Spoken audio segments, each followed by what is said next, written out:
Sur place, Claude Kory Kondiano rencontre les parlementaires marocains. Une séance de travail sur la coopération entre les deux institutions. Nous serons avec notre envoyé spécial, Abdoulaye Ningilande Diallo. On va s'arrêter à Kindia, la cité des agrumes, qui relance la...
Bonsoir, vous regardez le 20h30 de la télévision nationale, les titres. Le président de l'Assemblée nationale au Maroc, il est à Rabat précisément, et sur place, Claude Kory Kondiano rencontre les parlementaires marocains. Une séance de travail sur la coopération entre les deux institutions. Nous serons avec notre envoyé spécial, Abdoulaye Ningilande Diallo.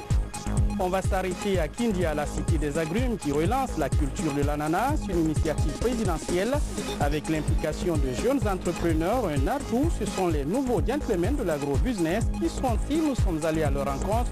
Vous les entendrez dans ce journal.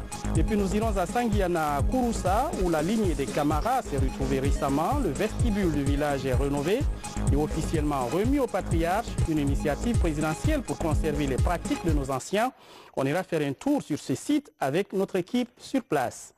Encore une fois, bonsoir. Merci de regarder la télévision nationale. Tout de suite, ce décret des barres 2019, barre 038, barre PRG, SGG, portant nomination des membres du conseil d'administration de la LONAGUI SAU.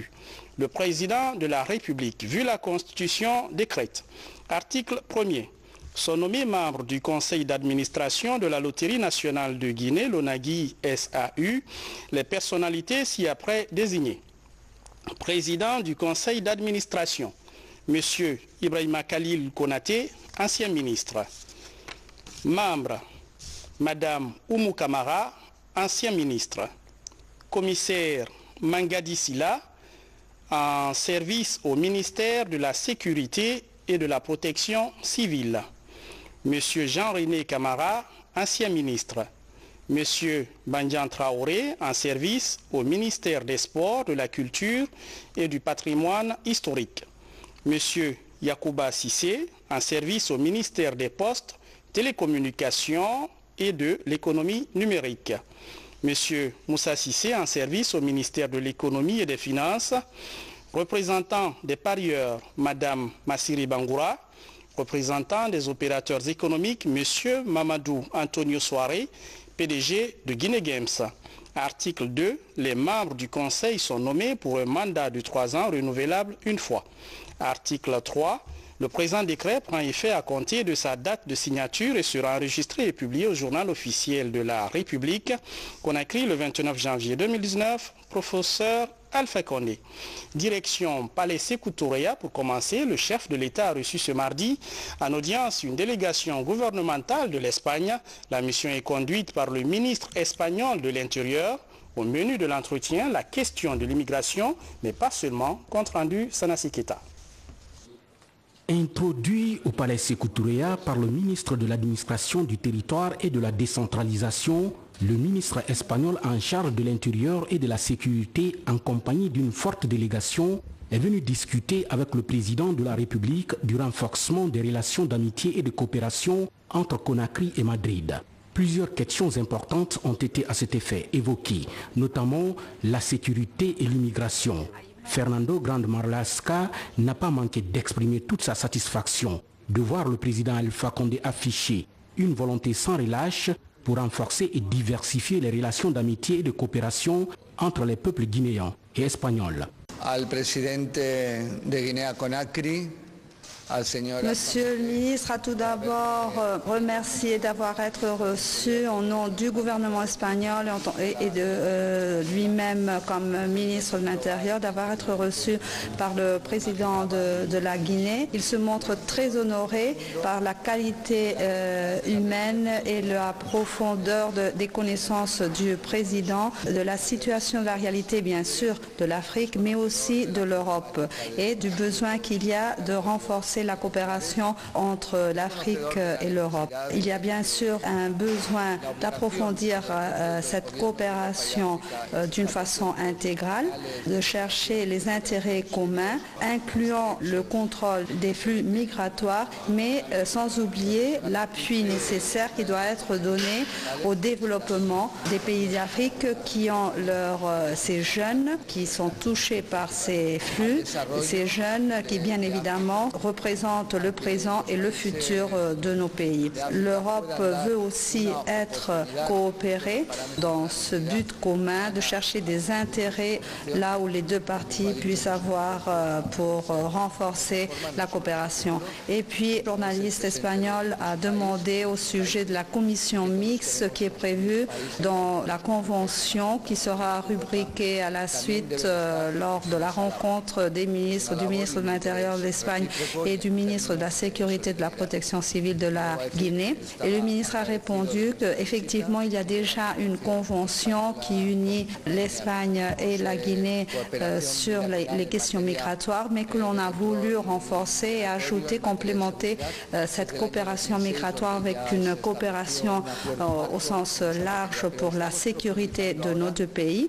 Évidemment, cette convention prévoit l'existence d'une commission mixte qui fera l'objet de plusieurs réunions où l'on pourra approfondir sur les questions dont les deux pays ont intérêt à renforcer l'échange d'informations et la coopération opérationnelle pour lutter contre les différents délits et le crime organisé en général. Fernando Grande Marlaska quitte Sékou Touré, satisfait de ses échanges avec le président de la République, professeur Alpha Condé, et garde surtout espoir de voir les liens d'amitié et de coopération entre l'Espagne et la Guinée se solidifier davantage. Je vous le disais en titre, on va s'arrêter à Rabat où se trouve le président de l'Assemblée nationale. Claude Kory Kondiano est accompagné d'une importante délégation et ce mardi, il a une séance de travail avec des parlementaires marocains. Les travaux sont essentiellement consacrés au renforcement de la coopération entre les deux institutions. Sur place, notre envoyé spécial Abdoulaye Nguilande Diallo. Au Parlement bicaméral du Maroc, la délégation guinéenne est reçue par la Chambre des représentants et celle des conseillers. Le renforcement des liens d'amitié et de coopération entre Conakry et Rabat est l'un des sujets inscrits à l'ordre du jour de ces différents échanges.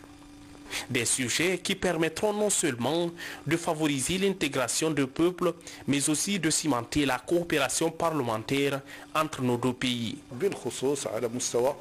C'est une visite qui est une occasion pour nous pour vous remercier la République de la Guinée pour le soutien et le support que la République apporte au Maroc, notamment en ce qui concerne la demande du Maroc d'adhérer à la CEDEAO. C'est une occasion aussi pour que le peuple marocain vous remercie aussi, remercie la République de la Guinée et son Excellence M. Alpha Condé pour le soutien qu'elle a apporté au Maroc pour qu'elle regagne sa place au niveau de sa famille, au niveau de l'Union africaine. C'est une position que nous saluons très fort. Nous avons aussi le sentiment que la République de la Guinée est toujours aux côtés du Maroc pour appuyer et soutenir les positions du Maroc dans les différents points qu'il défend. Nous sommes conscients que l'intensité de cette coopération va servir les intérêts du Royaume du Maroc et de la République de la Guinée, que ce soit au niveau économique, au politique, au social. Et nous sommes conscients que l'intensité de cette coopération portera ses fruits pour le bien des deux peuples marocains et guinéens. Depuis qu'il a réintégré l'Union africaine, le royaume chérifien a lancé un vaste programme pour contribuer au développement de l'institution panafricaine.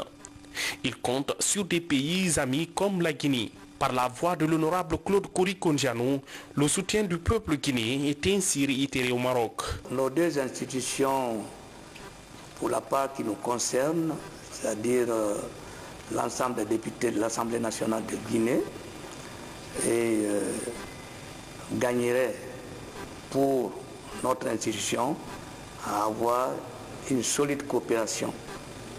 Une coopération comme d'autres institutions ont coopéré avec le Maroc, je le disais tout à l'heure, nous ferons tout pour que l'Assemblée nationale de Guinée et la Chambre des représentants du Maroc puissent développer ces relations. J'espère que cela pourra démarrer dans le courant de cette année, nous le souhaitons vivement.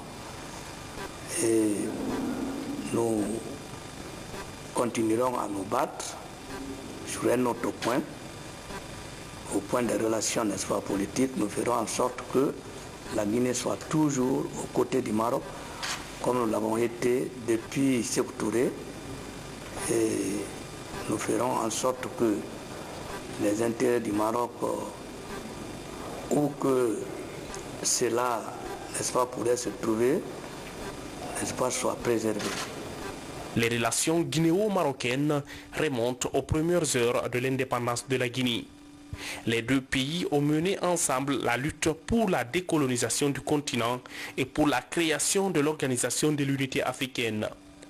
Un passé commun, aujourd'hui conforté par une vision commune, s'entraider pour la paix en Afrique et pour le développement socio-économique. Les deux parlements semblent plus que jamais décidés à s'y investir. Et puis Conakry accueille des experts de la CEDEAO, invités du président de la République. Ils doivent élaborer le plan d'action du programme de mise en œuvre de l'initiative africaine des énergies renouvelables. Je rappelle que le président Alpha Condé est le coordinateur de ce projet et en février, il doit retrouver ses homologues de la sous-région lors d'un sommet des chefs d'État et de gouvernement auquel le plan sera présenté avant sa validation. Nabi Kamara. Née de la volonté politique affirmée des chefs d'État du continent, l'initiative africaine des énergies renouvelables fait du chemin. Petit à petit, les acteurs de terrain s'approprient cet ambitieux projet qui va grandement aider à lutter contre les effets néfastes des changements climatiques. Le président de la République, chef de l'État guinéen, professeur Alpha Condé, en est le coordinateur.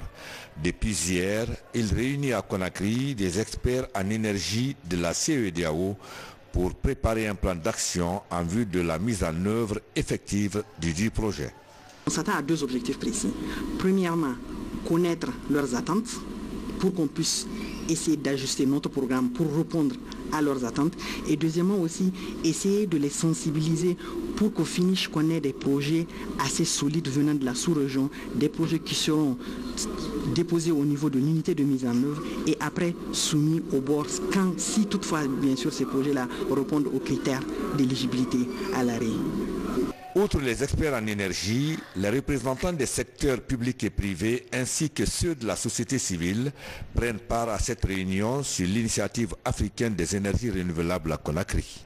Aujourd'hui, l'initiative est en train de faire son petit bout de chemin Et il est en train de couvrir déjà toute l'Afrique. L'adhésion est devenue très forte. Donc pour permettre aux pays de la sous-région, l'Afrique occidentale, de s'approprier aussi de cette initiative, c'est pourquoi le président de la République nous a instruit d'organiser cette réunion à Conakry. Puisqu'elle a eu lieu déjà dans les autres pays, il faut que ça soit réalisé maintenant en Guinée. Nous sommes dans cette phase-là. À la fin de cette concertation des pays africains, ça va aboutir à des recommandations. Les recommandations qui sanctionneront cette rencontre de Conakry seront soumises à l'examen des chefs d'État et de gouvernement prévus à Addis Abeba en février prochain. Et puis je vous l'annonçais hier soir, conférence de presse de la ministre de l'Agriculture, l'occasion de faire le bilan des grandes réalisations de son département. Plusieurs moyens sont dédiés à ce secteur pour atteindre par exemple l'autosuffisance alimentaire selon les ambitions du gouvernement. Où en sommes-nous avec ce programme? Comment se porte le secteur agricole et à quoi peut-on s'attendre dans les années à venir? Élément de réponse dans ce compte-rendu signé Fodé Camara. Après un rappel historique des investissements consacrés à la promotion rurale depuis la Première République, la ministre de l'Agriculture a aussi évalué le pacte scellé entre les paysans et le président, professeur Alpha Condé, au CAS de Bellevue le 16 février 2011. Jour pour jour, depuis ce pacte, un programme prioritaire d'appui au secteur agricole a été lancé. 8 ans de soutien multidimensionnel marqué notamment par la fertilisation des sols avec plus de 200 000 tonnes d'engrais destinés aux producteurs au prix subventionné de 135 000 francs guinéens par sac. Sans oublier des efforts de mécanisation pour lutter contre la pénibilité. L'appui du gouvernement dans le cadre de la mécanisation agricole a favorisé l'augmentation des superficies mises en valeur, la réduction des pertes post-récolte et l'amélioration de la qualité des produits agricoles. À ce titre, il a été mis à la disposition des producteurs et des transformateurs 240 moissonneuses batteuses, 300 motos faucheuses, 690 batteuses motorisées, 1095 décortiqueuses, 274 tracteurs dont les puissances varient de 60 à 80 chevaux, 715 étuveuses de riz. Dans le registre de la valorisation des cultures d'exportation, des variétés à haut rendement de noix de cajou, de café, de palmiers à huile de cacao sont introduites dans les grands bassins de production. Des cultures de rente bonifiées par la vulgarisation des itinéraires techniques et d'autres mesures d'accompagnement. À titre illustratif, le rachat du coton galvanise les producteurs. Des producteurs qui en 2018 ont engrangé plus de 20 milliards dans les terroirs villageois de la savane et à Gawale-Kundara. La cotonculture est relancée. Le dispositif qu'on va mettre en place, nous avons commencé, va faire que la production va monter obligatoirement parce qu'il y a un intéressement. Vous avez suivi la semaine dernière qu'on s'est aligné sur le prix de la CEDEAO des pays voisins, grands producteurs. Autre choix stratégique du président de la République dévoilé à la presse, la dynamique du désenclavement des zones de production et les travaux d'élaboration de la carte de fertilité des sols de Guinée, un fleuron de la coopération agricole avec le royaume chérifien, dont l'objectif est d'instaurer une utilisation raisonnée des engrais. Pour être complet sur ce sujet, j'ajoute que vous suivrez l'intégralité de cette conférence de presse de la ministre de l'Agriculture dans nos programmes. Et pour être précis, ce sera à 21h30. Je vous amène à Kindia, la cité des agrumes, comme on l'appelle, jadis fleuron de la production horticole de Guinée. Et dans la région, la culture de l'ananas est relancée. Une campagne présidentielle qui attire de nombreux jeunes ambitieux, engagés à faire face aux nouveaux défis dans le secteur. Reconquérir, par exemple, le marché européen. C'est une vision et cette année, ces jeunes entrepreneurs ont enregistré de bons résultats encourageant Moussa Bangoura. La culture de l'ananas marque progressivement son retour chez les producteurs de Kindia. Dans la capitale des agrumes et légumes, l'heure est à la relance. La filière bénéficie de soutien présidentiel et d'un financement de la Banque islamique de développement. À partir de 2016, là où on a commencé ce programme de relance, on avait arrêté de concert avec toutes les parties prenantes, la primature, l'agriculture, l'industrie, le commerce, d'atteindre l'objectif en 2020, atteindre au moins les 800 hectares de culture d'ananas, qui, avec un rendement moyen estimé alors dans la prévision à 50 tonnes.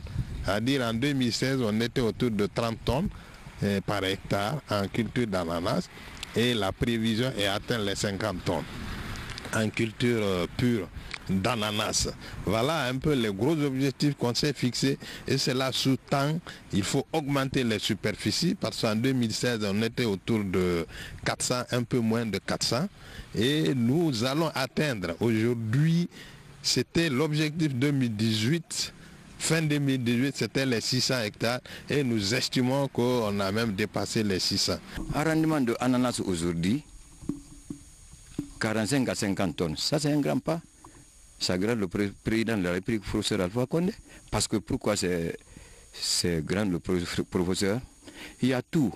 Il a commandé tout le entrant agricole de la Guinée à disposition de l'Assemblée nationale d'agriculture. Ça c'est un grand pas. C'est pourquoi on est à 45 à 50 hectares. 50 hectares ananas aujourd'hui. Ici, dans le district de Frigiagbé, agriculteurs, agronomes et entrepreneurs ont du vent en poupe. La production de l'ananas est considérée comme une source sûre de richesse.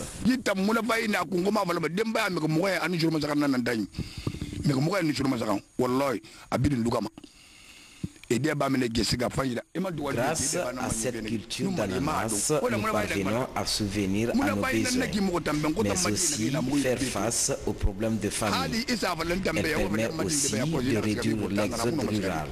Ça rapporte beaucoup.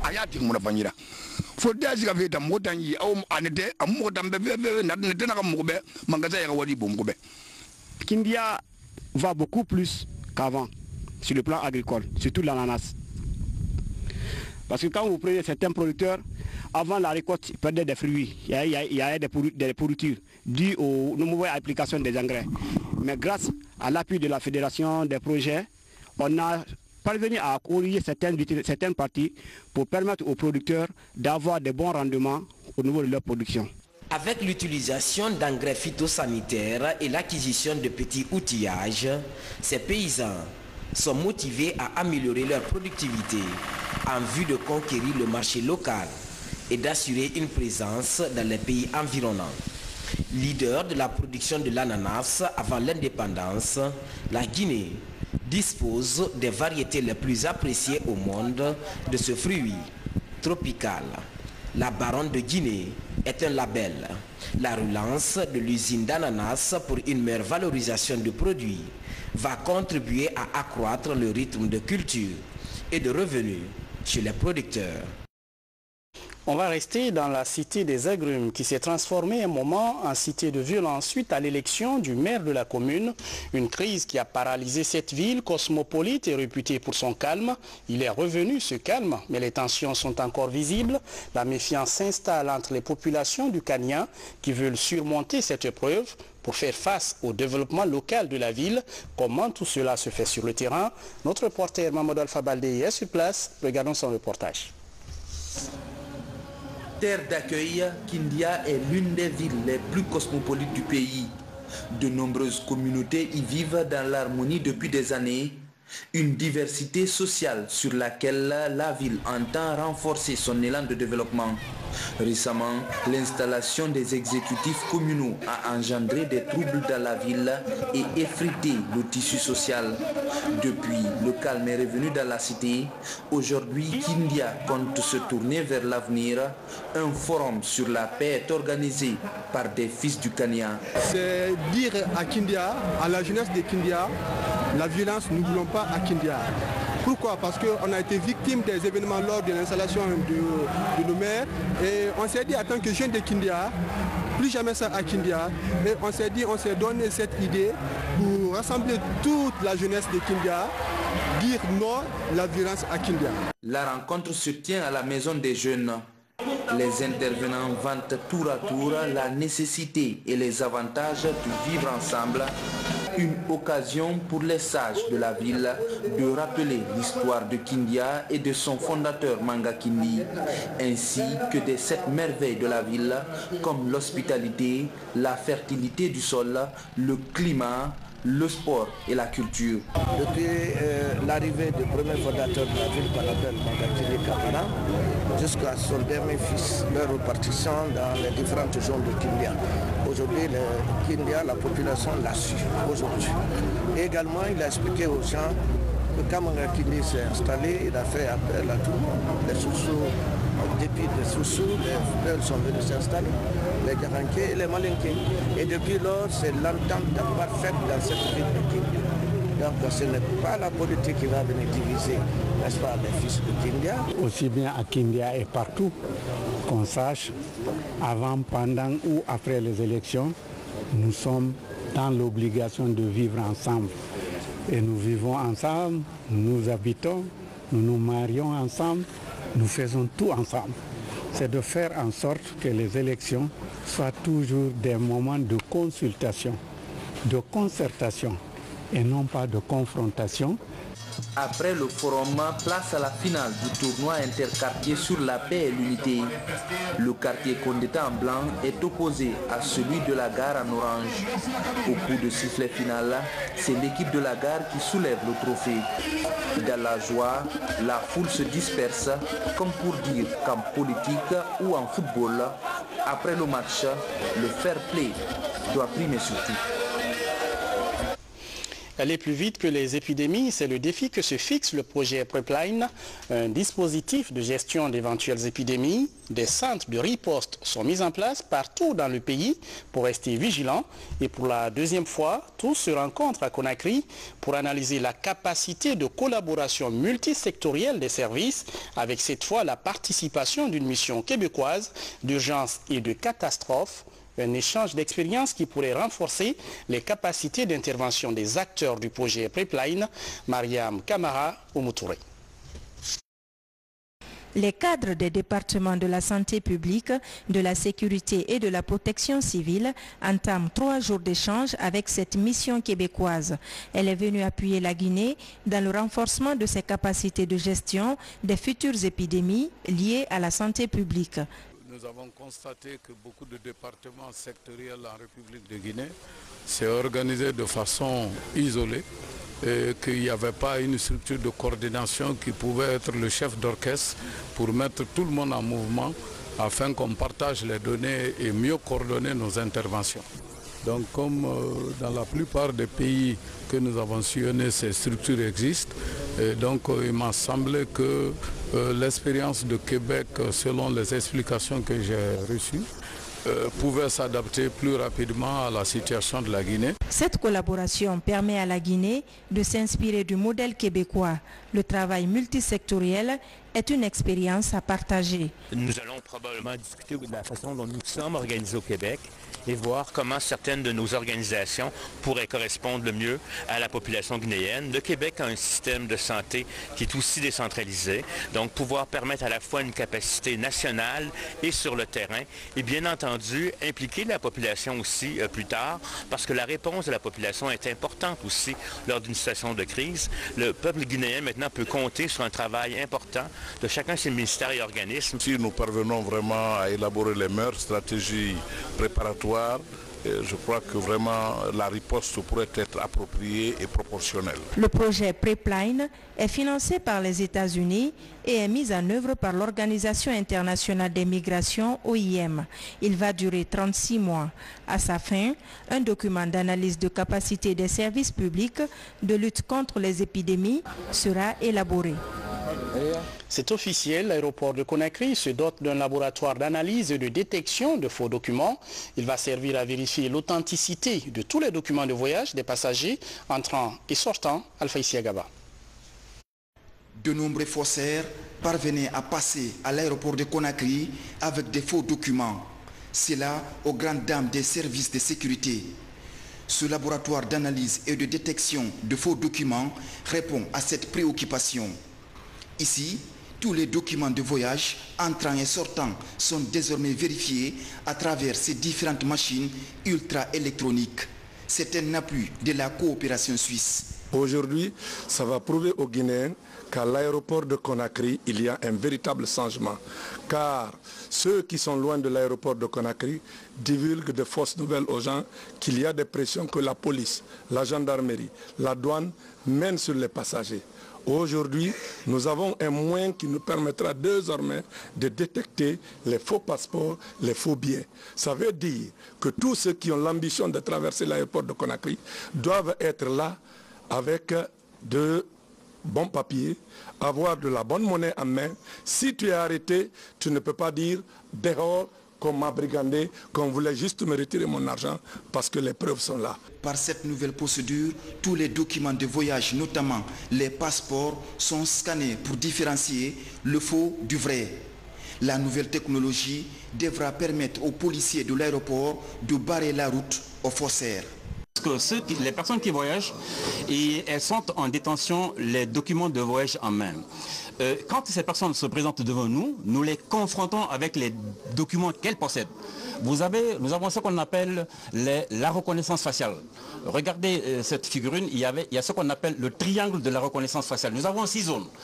Pour comparer la personne qui est devant nous et le document que nous avons, nous faisons le rapprochement des oreilles, de la zone des yeux, du nez, de la bouche, les lèvres, du forme du visage, les cicatrices que la personne peut avoir sur son visage.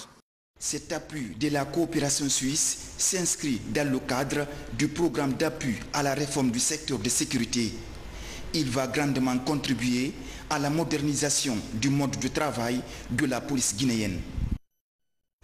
Et puis au ministère de l'enseignement technique et de la formation professionnelle, 2019 reste l'année des défis. Plusieurs grands chantiers sont annoncés pour qualifier la formation dans ce secteur et faciliter l'employabilité des jeunes dans le pays. Le ministre Komara annonce par exemple la construction prochainement de 8 écoles de santé dans les différentes régions administratives du pays. Moussa Komara. Le défi pour le ministère de l'enseignement technique et de la formation professionnelle est important. 2019, les autorités du département comptent rénover et équiper les écoles nationales d'agriculture et d'élevage de Koba, de Tolo, de Bordeaux-Cancan et de Massanta. L'Agence française de développement va accompagner le processus à travers le projet d'appui à l'amélioration de la formation professionnelle dans les secteurs agricoles et miniers, PAFISAM. Ainsi, les 4 écoles régionales des arts et métiers construites seront équipées et d'autres chantiers comme la construction de 2 ERAM à Kindia et Mamou seront ouverts. En plus des écoles régionales des arts et métiers, nous nous proposons de construire dans chaque région des écoles régionales de santé. Vous n'êtes pas sans savoir qu'au jour d'aujourd'hui, la santé, pour perfectionner notre système de santé, nous avons besoin d'infirmiers, d'infirmières et de sages-femmes. Au total, 11 écoles professionnelles seront rénovées cette année. Les cadres se disent résolus à accompagner le patron du département dans ses différents objectifs. Les directeurs généraux de l'Agence guinéenne pour la promotion de l'emploi et de l'Office national de la formation et du perfectionnement professionnel sont attendus sur les chantiers de l'employabilité des jeunes afin de réduire les risques liés à la migration irrégulière. Nous sommes lancés récemment dans un projet de sensibilisation des jeunes aux risques liés à l'immigration irrégulière. Nous ne faisons pas que sensibiliser les jeunes et rien donner aux jeunes comme alternative, c'est encore plus dangereux. Donc nous partons de la sensibilisation. Ensuite, nous allons les inscrire dans un programme d'autonomisation par l'apprentissage. Apprendre un métier, c'est tout ce qui ferait que ces jeunes ne serait pas tenté par une aventure risquée. Cette année, l'AGIP s'inscrit aussi à accompagner le département à travailler sur l'élaboration de la politique nationale de l'emploi. Ces documents politiques qui déclinent les orientations, la stratégie, la vision de tout le gouvernement en matière d'emploi datent depuis 2003 et il est temps de travailler à mettre le cap sur un document politique, même si le PNDS en fait foi et donne des stratégies, il faut travailler sur des documents sectoriels et pour notre département, ce document de politique nationale est un document stratégique, un document d'orientation de l'ensemble des activités d'emploi. En 2018, beaucoup de défis ont été relevés dans le secteur. Selon les chiffres officiels, 825 employés sont immatriculés à la Caisse nationale de sécurité sociale et 11 878 sont enregistrés. À l'inspection générale du travail, 372 plaintes liées au conflit de travail sont traitées sur les 433 reçus. L'Office national de formation et de perfectionnement professionnel se contente de la formation de 1300 agents des entreprises cotisantes et de l'accompagnement de 1000 membres des groupements féminins en activités génératrices de revenus. À l'AGIP, 1000 chercheurs d'emploi ont trouvé des lieux de stage. Je vous lisais en titre, on va se rendre à Sangiana, un village de Kouroussa où vous allez le voir, un vestibule datant d'une centaine d'années est rénové sur initiative du président de la République. Le site est inauguré par une délégation gouvernementale qui a officiellement remis les clés au patriarche du village. Reportage de notre envoyé spécial, Lancé Kamisoko. Nous sommes à Saint-Kounia, une des localités de la sous-préfecture de Sangiana. Cette case était jusqu'ici le vestibule de Camara des 57 villages de l'ex-canton de Balia. Mais désormais, c'est cette case moderne qui tient lieu de vestibule. Bâti sur un espace de 150 mètres carrés, ce cadre est entièrement financé par le ministère de la Culture et du Patrimoine historique. La sauvegarde de nos coutumes et mœurs est devenue primordiale. C'est un bâtiment ou un lieu où se décident toutes les décisions concernant la communauté. Donc aujourd'hui, nous avons inauguré le bolon de la contrée de Balia, qu'on a appelé Kamandjan Bolon. Kamandjan, ça veut dire tous les camarades en général. Donc c'est le bolon des camarades qu'on a inauguré aujourd'hui. Vous avez vu aujourd'hui l'ancien bolon, c'est une petite case qui ne compte pas beaucoup de personnes. Et cette nouvelle case moderne-là, au moins 100 personnes. Dans la tradition mandingue, le vestibule appelé bolon en langue du terroir est le symbole de l'unité, de la fraternité et du pardon. Dans le bolon, ce sont les sages qui se retrouvent généralement. Ils dispensent des cours entre guillemets. Ils se retrouvent là pour des échanges. Ils se retrouvent là pour une sorte d'interpénétration. Ils se retrouvent là pour faire en sorte qu'il y ait l'unité au sein de la communauté. La construction de ce nouveau siège revigore ses valeurs chez les anciens. Nous les remercions pour le travail effectué. Nous sommes très contents. Nous prions pour eux afin qu'ils aient toujours la paix et la concorde sociale. Nos gratitudes vont également au chef de l'État. Le nouveau vestibule doit être vraiment traité et entretenu. Parce que le président Alpha Condé aujourd'hui dans sa politique, comme on l'appelle le bâtisseur, il est en train de réaliser des infrastructures partout à travers le pays. Mais pour l'encourager, on doit entretenir ce qu'on a eu. À cette cérémonie symbolique qui lève un voile sur l'histoire et la sociologie en Haute-Guinée, plusieurs délégations venues des 4 coins de la Guinée et du Mali voisin ont répondu présent. Tous déterminés aujourd'hui à léguer les valeurs traditionnelles aux jeunes générations.